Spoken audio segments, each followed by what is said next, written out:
Hi friends, welcome to my channel. అందరూ ఎలాగున్నారు? బాగున్నారా? మీరు అందరూ బాగోవాలని కోరుకుంటున్నాను. ఇదిగో ఇవాళ మిక్చర్ చేశానమాట, కారం బూందీ మిక్చరీ. ఇలా ఎలా చేయాలో చూపెడతాను. వీడియోలోకి వెళ్దాం రండి ఫ్రెండ్స్. బౌన్ తీసుకొని 2 కప్పులు శనగపిండి వేసుకోవాలి. ఇప్పుడు 1 అర స్పూను సాల్టు, 1 అర స్పూను కారము, కొంచెం పప్పల సోడా అంటారు కదా, ఉప్పు కారం ఇవన్నీ కలిసేటట్టు కలిపేసుకోవాలి. ఈ నీళ్ళు వేసుకొని బాగా కలిపేసుకోవాలి. ఉండలు లేకుండా ఇలా బాగా కలిపేసుకోవాలి. ఇందులోనే ఉప్పు సరిపోయిందో లేదో చూసుకొని, మరీ ఎక్కువ ఉప్పు వేయకూడదు, కొంచెం వేసుకుంటే మళ్ళీ తర్వాత ఉప్పు కారం వేసి కలుపుకుంటాం కదా, ఇలా కలుపుకోవాలన్నమాట. ఇలా కలుపుకుంటే సరిపోతుంది. ఇలా కళాయిలో నూనె వేసుకొని స్టవ్ ఆన్ చేసుకొని నూనె వేడెక్కాలి. నూనె వేడెక్కింది. మీ ఇంట్లో ఇలాంటి చిన్న జల్లెడున్నా తీసుకోండి, లేదంటే ఇలాగా ఈ చిల్లీలు గరిటన్నా తీసుకొని ఇందులో అన్నా ఇలా వేసుకోవచ్చు.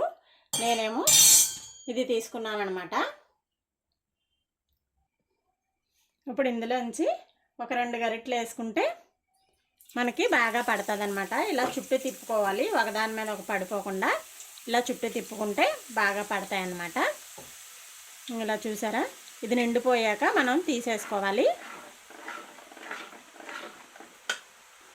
చూసారా ఇలా వేగుతుంది.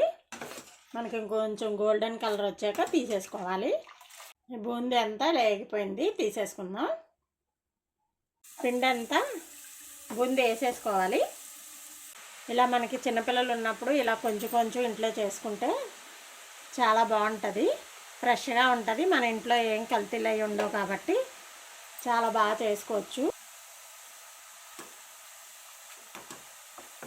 ఇలాగా కొంచెం కొంచెం ఒక కప్పు అన్నా మనం వేసుకుంటూ ఉండొచ్చు. ఇంట్లోని 15 రోజుల వరకు నిలవ ఉంటుంది అన్నమాట. ఒక డబ్బాలో పెట్టి మూత పెట్టుకోవాలి, గాలి వెళ్ళకుండా, లేకపోతే మెత్తబడిపోతాయి. ఇవి కూడా ఇలా తీసేసుకున్నాను.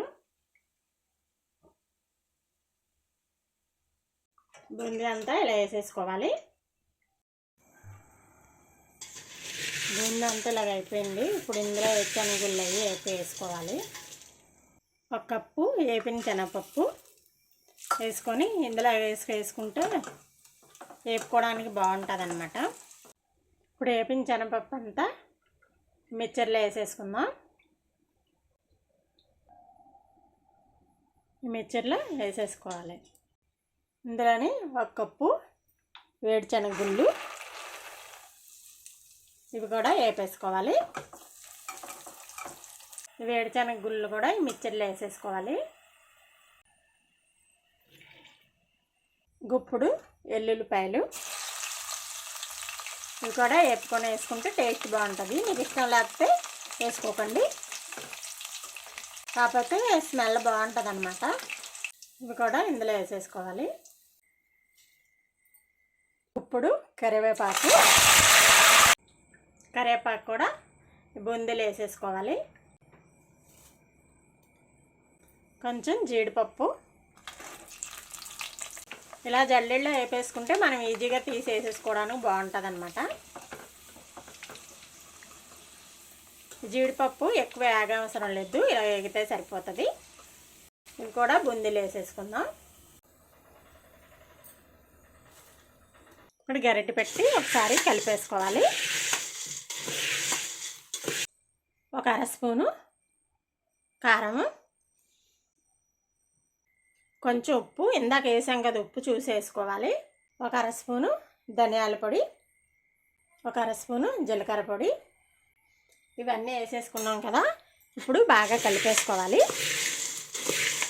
కలిపేసుకొని కొంచెం చల్లారిన తర్వాత ఒక డబ్బాలో వేసి మూత పెట్టుకుంటే మనకి పాడవకుండా ఉంటాయి, మెత్తబడకుండా ఉంటాయి. బయట ఉంటే మెత్తబడిపోతాయి అన్నమాట. అందుకని ఒక డబ్బాలో వేసుకొని ఉంచుకోండి, 15 రోజుల వరకు నిలవ ఉంటాయి.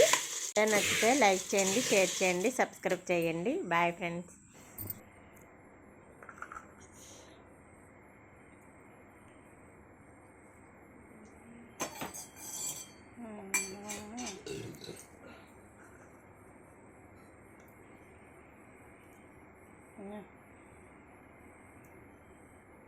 కారం బూందీ మిర్చి ఇలా రెడీ అయింది. ఈ వీడియో నచ్చితే కనుక లైక్ చేయండి, షేర్ చేయండి, సబ్స్క్రైబ్ చేయండి.